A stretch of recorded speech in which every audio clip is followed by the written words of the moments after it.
suite sur Europe 1. Bonjour Emmanuel Ducrot.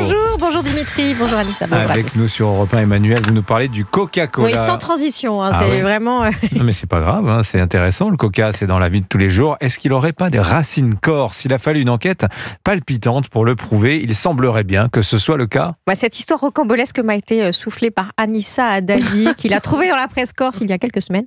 Alors il y a une dizaine d'années en Corse, un homme, Christophe Mariani, a décidé de se lancer dans une production de vin. Et en créant sa société, il s'est aperçu qu'au début des années 1880, une marque avait déjà porté son nom, un vin tonique arrangé aux feuilles de coca qui était alors très en vogue, le Coca Mariani. Un produit qui avait été lancé par un pharmacien corse de Paris et qui avait rencontré un énorme succès, déjà mondial, avant de sombrer dans l'oubli. Et il a décidé d'en faire un produit similaire, sans feuilles de coca, mais avec un alcool de cette plante, un produit qui sert à faire des cocktails. Mais au moment de déposer la marque, voilà que ça coince. Mais oui, parce que la multinationale Coca-Cola s'y intéresse, elle s'y oppose, elle craint la confusion.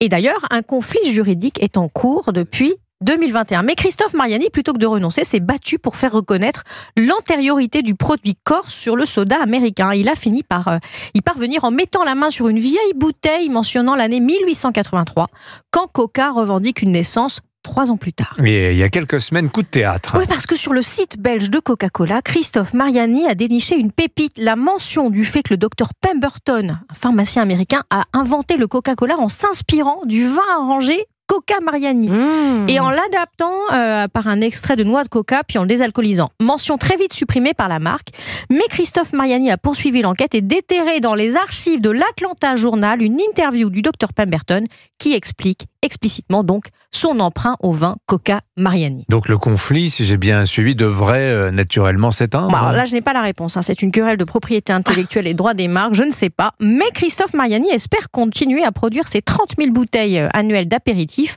auréolées maintenant d'une légende devenue réalité, avec un petit surcroît de fierté corse. Alors il est très loin de faire de l'ombre à Coca-Cola, qui vend 547 milliards de bouteilles dans le monde chaque année. Ça n'a quand même pas grand-chose à voir, ni visuellement, ni d'aucune façon. Mais cette enquête a quand même un avantage. Le Coca Mariani est actuellement en rupture de stock sur le site.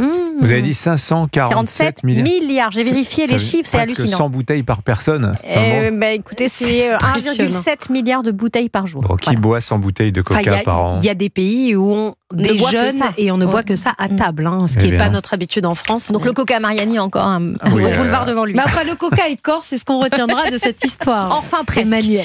Merci beaucoup, signature Europe 1, Emmanuel Ducrot.